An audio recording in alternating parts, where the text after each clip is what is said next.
आज कृषि में बैलों की उपयोगिता ना के बराबर रह गई है। इसीलिए किसान चाहते हैं कि उनकी गाय केवल मादा बच्चे पैदा करे, यानी बछिया ही जन्मे और नर बच्चे पैदा ना हों, ताकि वे दूध बेचकर ज्यादा से ज्यादा मुनाफा कमा सकें। लेकिन प्रकृति के नियम के अनुसार गाय नर और मादा दोनों को ही जन्म देती है। किसान की इसी समस्या का समाधान करेगा सेक्स्ड सीमन। इससे गाय सिर्फ बछिया ही पैदा करेगी और किसानों पर बैलों के पालन पोषण का खर्च नहीं पड़ेगा। तो आइए जानते हैं कि यह कैसे संभव होगा। लिंग निर्धारण वीर्य की प्रक्रिया। जैसा कि आप सभी जानते हैं कि एक मादा में XX क्रोमोसोम्स मौजूद होते हैं, जबकि एक पुरुष में X और Y दोनों तरह के क्रोमोसोम्स होते हैं।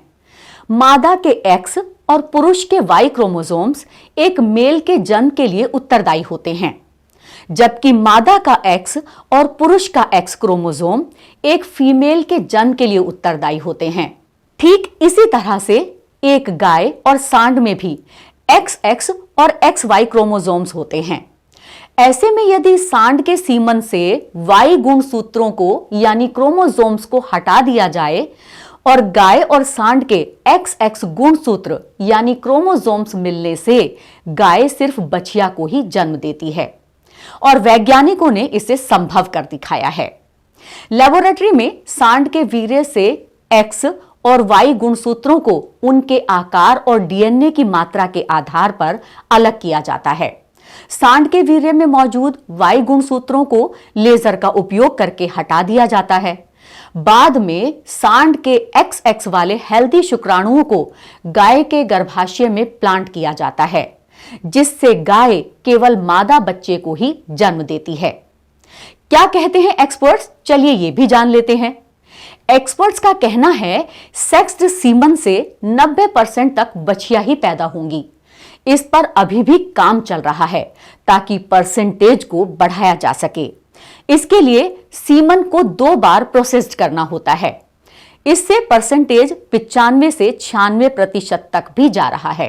सेक्स्ड सीमन के विश्व में इतिहास के बारे में अगर बात करें तो व्यवसाय के तौर पर उत्पादन सबसे पहले अमेरिका के लिवरपूल में स्थित एक प्रयोगशाला में किया गया था।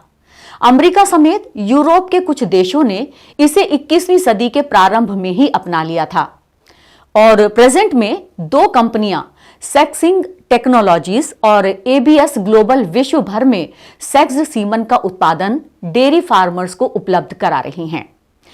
अगर भारत में इसके इतिहास की बात करें तो सेक्स्ड सीमन का उत्पादन सबसे पहले पश्चिम बंगाल गौ संपदा विकास संस्थान ने 2009 में शुरू किया था। संस्था ने राष्ट्रीय कृषि विकास यानी RKVY प्रोजेक्ट के तहत 2.9 करोड़ की लागत से हरिगंधथा में BD Influx high speed cell sorter स्थापित किया था। यहां उत्पादित सेक्स्ड सीमन से पहला बछड़ा जनवरी 2011 को पैदा हुआ था, जिसका नाम श्रेयस था। बंगाल से शुरू होकर यह प्रयोग अब पूरे देश में अपनाया जाने लगा है। प्रधानमंत्री नरेंद्र मोदी के मेक इन इंडिया के आह्वान के बाद सेक्स्ड सीमन का उत्पादन देश भर में होने लगा है।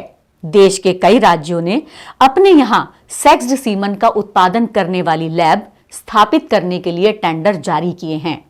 राज्य सरकारों के अलावा BIAF, JK trust, NDDB, Amul जैसी संस्थाएं भी अपने यहां सेक्स्ड सीमन का उत्पादन शुरू करने की दिशा में तेजी से बढ़ रही हैं।